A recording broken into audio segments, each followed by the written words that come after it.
GST tax ரிவர்ஸில் வந்து automobile ஃபீல்டில் வந்து என்ன மாதிரி சேஞ்சஸ்லாம் நடந்திருக்குன்னு எதிர்பார்க்குறீங்க? இப்போ 1200 சிசி வெஹிக்கிள்ஸ்லாம் பார்த்தீங்கன்னா ஒரு 10% டேக்ஸ் குறைஞ்சிருக்கு சார்.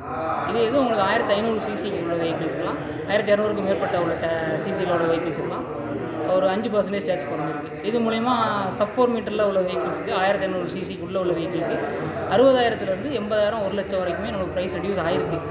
இது யாருக்கும் பெரும்பாலும் பயன்படும் பார்த்தீங்கன்னா ஃபஸ்ட் டைம் கார் எடுக்கிறவங்களுக்கு, இல்லை நம்மளுக்கு ஒரு 10 லட்ச ரூபா உள்ள கார் எடுக்கிறவங்களுக்கு நல்ல ஒரு பெனிஃபிட்.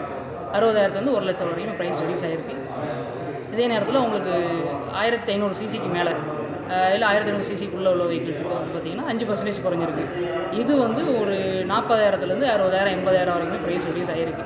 ரெண்டு தரப்புமான மக்களுக்குமே நல்ல லாபம் தான் இது. குறிப்பாக சொல்லப்போனால் உங்களுக்கு சப் 4 மீட்டர் உள்ள வெஹிக்கிள், குறிப்பாக ஃபஸ்ட் டைம் கார் எடுக்கிறவங்களுக்கு, இவங்களுக்கு பார்த்திங்கன்னா நல்ல ஒரு பெனிஃபிட். 1 லட்சம் வரைக்குமே ப்ராஃபிட் இருக்குது இந்த டைமில் கார் எடுக்கிறவங்க. ஹையர் அண்ட் வெஹிக்கிள்ஸுக்கு எதுவும் டேக்ஸு கூடி இருக்குதா சார்? டேக்ஸ் ஒரு பக்கம் கூடி இருக்குது, இன்னொரு பக்கம் செஸ்ஸு வந்து நம்மளுக்கு ரெடியூஸ் பண்ணியிருக்கிறாங்க. செஸ் இல்லாமல் இருக்கிறதுனால சேம் உங்களுக்கு அந்த ஒரு பக்கம் ஜிஎஸ்டி கூடி இருக்குது, இன்னொரு பக்கம் உங்களுக்கு அந்த 5% ஜிஎஸ்டி கம்மி பண்ணியிருக்க தான் செய்கிறாங்க, செஸ் எல்லாமே சேர்த்து பார்த்தீங்கன்னா. இது எந்த டைப் ஆஃப் கன்சியூமருக்கு வந்து பெனிஃபிட்டாக இருக்கும்?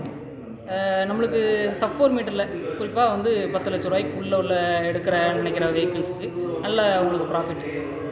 ஒரு 5 லட்சத்துலேருந்து 10 லட்ச ரூபாய்க்குள்ள கார் எடுக்கிறவங்களோட எண்ணிக்கையும் அதிகமாகும்னு சொல்லலாம் இது மூலியம். தேங்க்யூ.